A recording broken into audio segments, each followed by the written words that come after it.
राजस्थान की सरकार ने सुप्रीम कोर्ट में एफिडेविट फाइल करके मेरी धर्मांतरण नियंत्रण की मांग वाली पीआईएल का समर्थन किया है। मैं राजस्थान की सरकार को धन्यवाद देता हूं। राजस्थान की सरकार ने अपने एफिडेविट में कहा है कि वो धर्मांतरण को रोकने के लिए एक अच्छा कानून बना रहे हैं।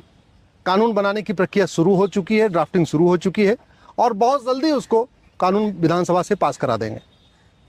राजस्थान की सरकार ने यह भी कहा है कि धर्मांतरण रोकने के लिए सुप्रीम कोर्ट जो आदेश पारित करेगा उसको वो राजस्थान में लागू करेंगे। मैंने सुप्रीम कोर्ट में जो पीआईएल फाइल किया उसमें सभी राज्य सरकारों को पार्टी बनाया हुआ है।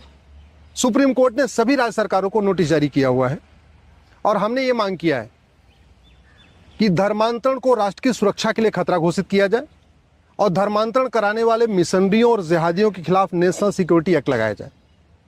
दूसरी हमारी मांग है कि धर्मांतरण को देश की एकता अखंडता के लिए खतरा घोषित किया जाए और जो संगठन धर्मांतरण कराते हैं साम दाम दंड भेद द्वारा झूठ बोल के, लालच दे के, धोखा दे के, उनके खिलाफ यूएपीए की धारा लगाई जाए। हमने ये भी मांग किया है कि धर्मांतरण एक वेजिंग वॉर है, इनडायरेक्ट वॉर है। मुगल काल में भी धर्मांतरण हुआ, ब्रिटिश काल में भी धर्मांतरण हुआ, आज भी धर्मांतरण हो रहा है और इस धर्मांतरण के कारण भारत के 9 राज्यों की डेमोग्राफी बदल चुकी है। भारत के 800 जिलों में से 200 जिलों की डेमोग्राफी बदल चुकी है। भारत के 6000 तहसीलों में से 1500 तहसीलों की डेमोग्राफी बदल चुकी है। भारत के बॉर्डर पे जो 300 तहसीलें हैं वहाँ की कंप्लीट डेमोग्राफी बदल चुकी है। इसलिए धर्मांतरण को वेजिंग वॉर डिक्लेयर किया जाए। वेजिंग वॉर में आजीवन कारावास, फांसी देने का प्रावधान होता है, लेकिन कोई भी राज्य सरकार न तो एनएसए लगाती है धर्मांतरण कराने वालों पे, न यूएपीए लगाती है, न वेजिंग वॉर की धारा लगाती है। हमने ये भी मांग किया है कि धर्मांतरण एक ऑर्गेनाइज क्राइम है। एक व्यक्ति नहीं करता, पूरा सिंडिकेट होता है और कई बार तो इंटरनेशनल रैकेट होता है। जो इस्लामिक संगठन है इनको खाड़ी देशों से फंडिंग आती है, जो क्रिश्चियन ऑर्गेनाइजेशन है इनको यूरोप से, अमेरिका से फंडिंग आती है। कोई उनको जगह उपलब्ध कराता है, कोई उनको मोटर गाड़ी उपलब्ध कराता है, कोई उनको लिटरेचर उपलब्ध कराता है। पूरा एक ऑर्गेनाइज सिस्टम से चलता है। कोई उनको हॉस्पिटल में जगह देता है, कोई उनको स्कूलों में आके कन्वर्ट करने की कोशिश करता है।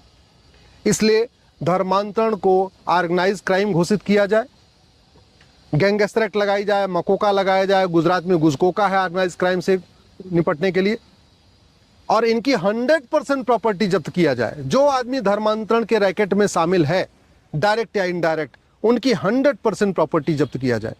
और हमने ये भी रिक्वेस्ट किया है कि धर्मांतरण कराने वाले मिशनरी और जिहादियों की नागरिकता खत्म करने के लिए सिटीजनशिप एक्ट में संशोधन किया जाए। चूंकि सिटीजनशिप एक्ट पार्लियामेंट का कानून है, इसलिए उसमें संशोधन केंद्र सरकार ही कर सकती है। धर्मांतरण एक राष्ट्रीय समस्या है, उत्तर से दक्षिण, पूरब से पश्चिम पूरे देश की समस्या है। यूपी की भी समस्या है, बिहार की भी है, बंगाल की भी है, राजस्थान, छत्तीसगढ़, झारखंड की भी है। इसलिए धर्मांतरण के खिलाफ संसद में कानून बनना चाहिए। 100% प्रॉपर्टी जब्त करने वाला कानून होना चाहिए, सिटीजनशिप खत्म करने वाला प्रावधान होना चाहिए और आजीवन कारावास, फांसी देने का प्रावधान होना चाहिए। मैं आशा करता हूं कि पार्लियामेंट इस पर बहुत जल्दी एक्शन लेगी। संसद में धर्मांतरण नियंत्रण कानून बनेगा। धर्मांतरण कराने वाले मिशनरियों और जिहादियों की प्रॉपर्टी भी जब्त होगी, उनकी नागरिकता भी खत्म होगी, उनको आजीवन कारावास, फांसी भी होगा। और ऐसा होगा तभी धर्मांतरण रुकेगा।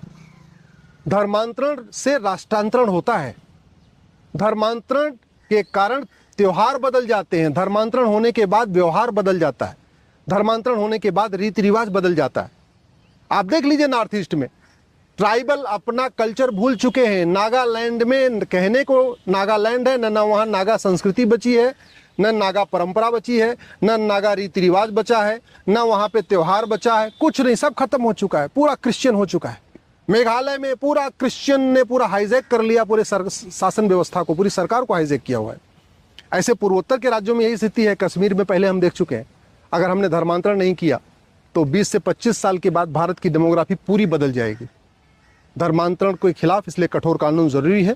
मैं आशा करता हूं कि माननीय प्रधानमंत्री इस पर गंभीरता के साथ चर्चा करेंगे और धर्मांतरण कराने वाले मिशनरियों और जिहादियों के खिलाफ एनएसए भी लगेगा, यूएपीए भी लगेगा, वेजिंग वॉर की धारा लगेगी, गैंगस्टर एक्ट भी लगेगा। इनकी प्रॉपर्टी भी जब्त होगी, इनकी नागरिकता भी खत्म होगी और इनको आजीवन कारावास, फांसी मिलेगा।